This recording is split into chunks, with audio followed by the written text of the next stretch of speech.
Hari ini, 23 Juli 2025, dunia teknologi lari makin kencang. Rasanya baru kemarin kita heboh sama internet, sekarang udah ada yang namanya deep learning. Apaan tuh? Gampangnya gini, deep learning itu semacam cara kita ngajarin komputer buat mikir. Bukan cuma ngikutin perintah, tapi beneran mikir dan belajar dari data. Mirip kayak otak manusia yang punya banyak lapisan sel saraf.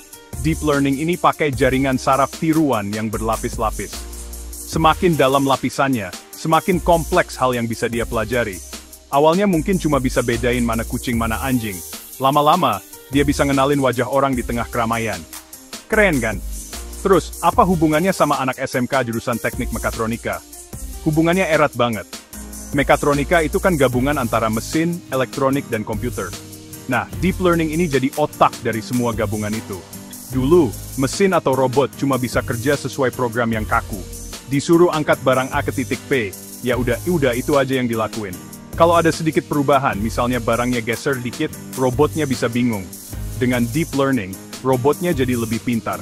Dia bisa lihat, mikir, dan ambil keputusan sendiri.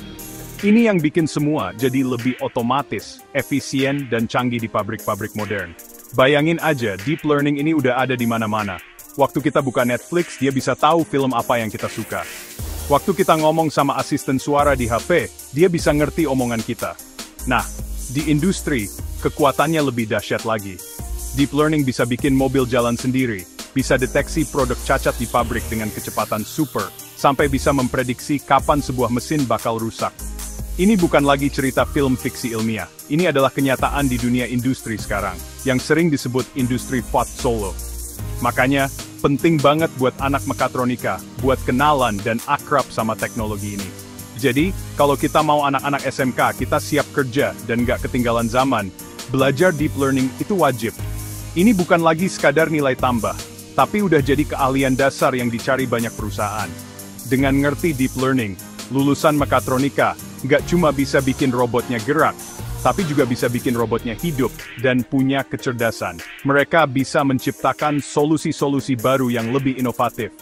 Mereka bisa jadi arsitek di balik sistem otomasi pabrik yang super canggih. Ini adalah bekal paling berharga buat mereka melompat ke dunia kerja yang makin kompetitif. Salah satu aplikasi paling kelihatan dari deep learning di mekatronika adalah vision-based robotics, atau robot yang bisa melihat. Coba bayangin ada lengan robot di pabrik. Dulu dia cuma bisa ambil barang di posisi yang sama persis. Sekarang, dengan kamera dan deep learning, robot itu bisa mengenali berbagai macam barang. Dia bisa bedain mana baut, mana mur, mana komponen yang bagus, mana yang cacat. Cuma dengan melihatnya, dia bahkan bisa mengambil barang yang ditaruh berantakan di atas meja. Kemampuan ini penting banget buat proses perakitan otomatis atau sortir barang, bikin kerjaan jadi lebih cepat dan akurat daripada manusia. Aplikasi keren lainnya adalah predictive maintenance atau perawatan prediktif. Ini kayak punya dukun sakti buat mesin-mesin di pabrik. Mesin kan kalau kerja terus-terusan pasti ada ausnya. Biasanya, kita baru tahu mesin rusak setelah beneran rusak dan produksi berhenti. Rugi banget kan? Nah, dengan deep learning kita bisa pasang sensor di mesin buat ngumpulin data getaran, suhu, atau suara. Model deep learningnya nanti akan belajar pola data dari mesin yang sehat. Kalau ada data yang aneh atau nggak biasa, sistem akan langsung kasih peringatan. Woi, ini mesin kayaknya bentar lagi mau rusak di bagian bearingnya. Jadi, perbaikan bisa dijadwalkan sebelum masalah besar terjadi. Selain itu, deep learning juga bisa bikin PLC atau Programmable Logic Controller jadi lebih cerdas. PLC ini otaknya mesin-mesin otomasi di pabrik. Biasanya, program PLC itu kaku dan berdasarkan logika if-then yang sederhana. Kalau sensor A nyala, maka jalankan motor B. Tapi dengan integrasi deep learning, PLC bisa jadi lebih adaptif. Misalnya, sebuah sistem konveyor bisa mengatur kecepatannya sendiri, tergantung seberapa banyak barang yang ada di atasnya, yang dideteksi oleh kamera. PLC bisa belajar dari kondisi lalu lintas barang untuk menemukan kecepatan paling optimal, biar hemat energi, dan nggak ada penumpukan barang. Ini namanya Intelligent PLC Programming. Gabungan dari semua ini menciptakan sebuah pabrik pintar atau Smart Factory. Di sana, robot bisa bekerja sama dengan manusia secara aman, karena bisa mendeteksi keberadaan orang di sekitarnya. Lini produksi bisa mengoptimalkan dirinya sendiri secara real-time untuk efisiensi maksimal. Semua keputusan penting, mulai dari sortir kualitas produk sampai jadwal perawatan mesin, dibantu oleh kecerdasan buatan. Inilah revolusi yang sedang terjadi. Jadi, mengajarkan anak-anak mekatronika tentang aplikasi-aplikasi ini, sama dengan memberi mereka peta menuju masa depan industri yang sesungguhnya, bukan cuma teori di buku pelajaran yang mungkin sudah usang. Teori tanpa praktik, itu rasanya hambar. Untungnya, deep learning bisa langsung dipraktikkan di bengkel SMK dengan proyek-proyek yang seru. Contoh paling gampang dan berguna adalah membuat AI sorting conveyor. Siswa bisa merakit sistem conveyor mini pakai motor DC dan sabuk karet. Di atasnya, pasang sebuah kamera yang terhubung ke komputer mini, seperti Raspberry Pi. Tugasnya, mengajarkan komputer untuk membedakan beberapa jenis objek, misalnya memisahkan tutup botol warna merah dan biru.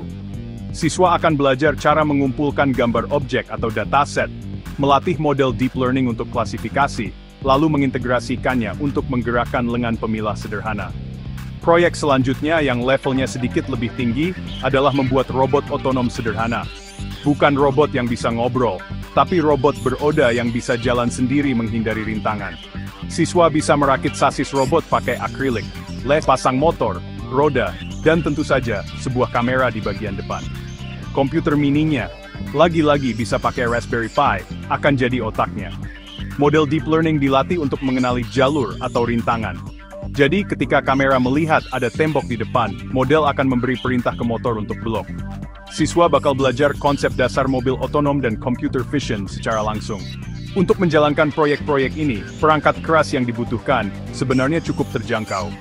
Otak utamanya bisa menggunakan single board computer seperti Raspberry Pi 4 atau yang lebih baru.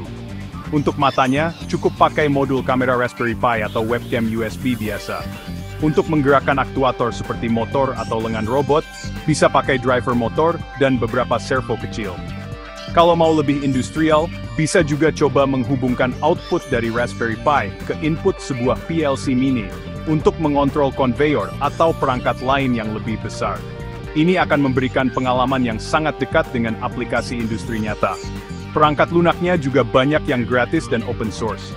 Bahasa pemrograman yang paling populer untuk deep learning adalah Python, yang relatif mudah dipelajari. Untuk frameworknya, ada TensorFlow atau PyTorch. Keduanya punya banyak sekali tutorial dan komunitas online yang siap membantu jika ada kesulitan. Siswa bisa mulai dengan platform yang lebih mudah, seperti TensorFlow Lite, yang memang dirancang untuk perangkat kecil seperti Raspberry Pi. Dengan kombinasi hardware dan software ini, laboratorium mekatronika di SMK bisa disulap menjadi pusat inovasi kecerdasan buatan yang keren. Memulai deep learning di SMK mungkin terdengar menakutkan, tapi sebenarnya bisa dilakukan dengan langkah-langkah sederhana. Langkah pertama adalah pengumpulan data. Ini bagian paling fundamental. Misalnya, untuk proyek conveyor sortir, siswa harus mengambil ratusan foto tutup botol merah dan biru dari berbagai sudut. Data yang bagus adalah kunci model yang akurat. Proses ini mengajarkan pentingnya ketelitian dan kesabaran. Data ini kemudian diberi label, gambar ini merah, gambar itu biru. Ini adalah fondasi dari semua proses belajar mesin. Langkah kedua adalah melatih model. Setelah data terkumpul, siswa bisa menggunakan komputer di lab sekolah atau layanan cloud gratis seperti Google Colab untuk melatih model deep learning mereka. Mereka akan memasukkan data gambar yang sudah dilabeli ke dalam framework seperti TensorFlow. Komputer akan belajar selama beberapa waktu untuk mengenali pola yang membedakan objek merah dan biru. Proses ini mungkin butuh beberapa kali percobaan, ada gagalnya, ada berhasilnya. Disinilah siswa belajar tentang problem solving, mencoba berbagai parameter sampai menemukan model terbaik. Langkah ketiga, dan yang paling seru, adalah implementasi atau integrasi. Model yang sudah dilatih tadi kemudian dideploy atau dipasang di Raspberry Pi. Siswa akan menulis skrip Python sederhana yang mengambil gambar dari kamera secara real-time, memasukkannya ke model, dan menerima hasilnya, misalnya merah atau biru. Berdasarkan hasil itu, skrip akan mengirim sinyal ke pin GPIO Raspberry Pi untuk menggerakkan lengan pemilah. Ketika semuanya terhubung dan konveyor bisa memilah secara otomatis, rasa puasnya pasti luar biasa. Ini membuktikan bahwa teori yang mereka pelajari bisa menjadi produk nyata. Manfaat belajar semua ini buat siswa sangat besar. Lulusan SMK Mekatronika yang punya portofolio proyek deep learning akan jadi rebutan di dunia kerja. Mereka tidak lagi dilihat sebagai teknisi biasa, tapi sebagai talenta industri 4.0 yang siap berinovasi.